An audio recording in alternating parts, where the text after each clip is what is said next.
Esse é meu golzinho. E a gente preparou um som pra ele.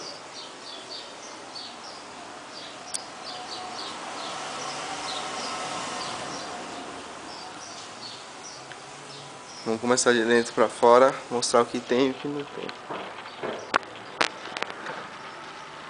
Aqui é um aparelho Pioneer DH1 5180, certo? Agora vamos olhar lá atrás lá o que tem.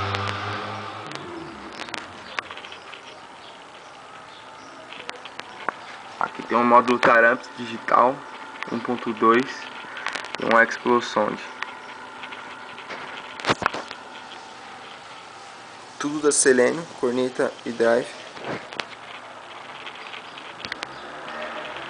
E 2 Protest 350 RMS. Fraquinho, mas dá uma batidão na bexiga. Vamos testar?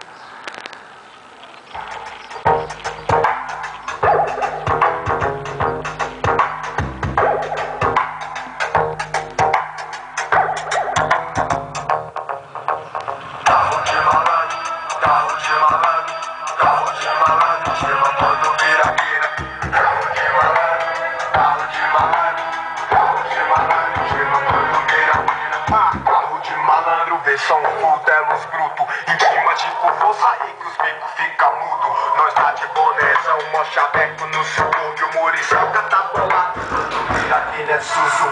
10 horas da noite,